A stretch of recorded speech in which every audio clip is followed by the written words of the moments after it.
मुस्लिम बांधवांचा असणारा प्रमुख सण रमजान ईद मोठ्या उत्साहात साजरा झाला। सकाळी 7:30 वाजता रंगभवन इथल्या मैदानावर आबालवृद्ध मुस्लिम बांधवांनी सामूहिकरित्या नमाज अदा करत अल्लाह चरणी प्रार्थना केली। दरम्यान सामूहिक नमाज अदा केल्यानंतर धर्मगुरूंनी आपल्या प्रवचनातून उपस्थित मुस्लिम बांधवांना संदेश देत नमाजाद्वारे अल्लाह प्राप्त करावा आणि दररोज नमाज पठण करावे असे आवाहन केले। और आज यहाँ की रोजाना शुक्राना नमाज के लिए ही हम लोग ईदगाह में जमा हुए हैं। मैं अपने आप को तकवा की वसीयत करता हूँ और आप लोगों को भी वसीयत करता हूँ कि तकवा इख्तियार करो, अल्लाह ताला का खौफ इख्तियार करो, उसकी खशियत इख्तियार करो, उससे डरो और नमाज जिंदगी भर में कायम करो।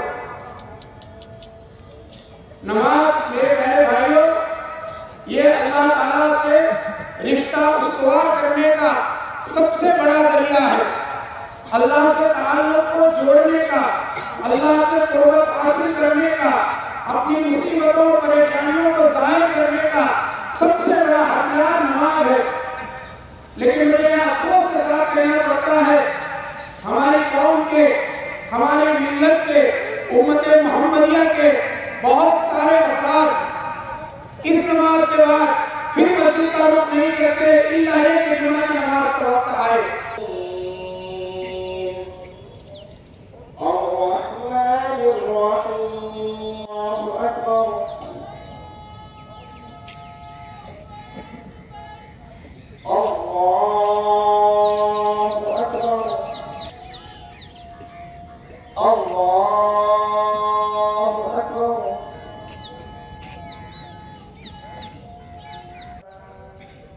والذي قدر فهدى والذي أخرج المرعى فيها ولا يحيا قد أفلح من خير وأبقى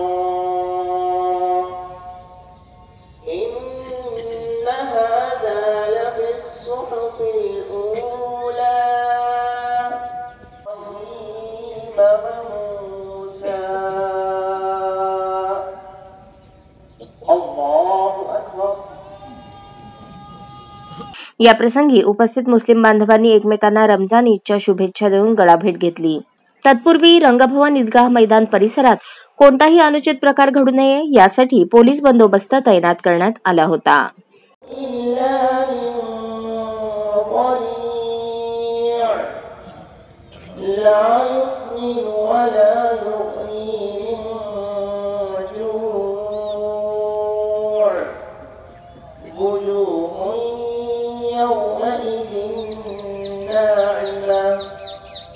لسعيها راضية في جنة عالية لا تسمع فيها لاغية السلام عليكم ورحمة الله السلام عليكم ورحمة الله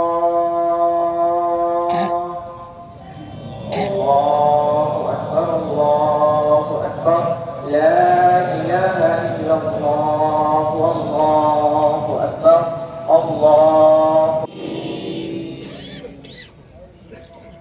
هل أتاك حديث الغاشية وجوه يومئذ خاشعة عاملة تصلى نارا حامية موسى الله أكبر خير وأبقى إن هذا لفي الصحف الأولى اهدنا الصراط المستقيم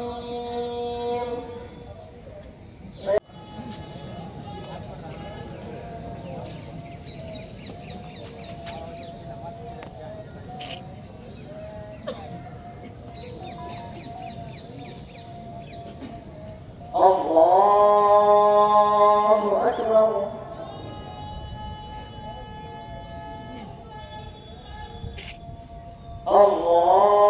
الله أكبر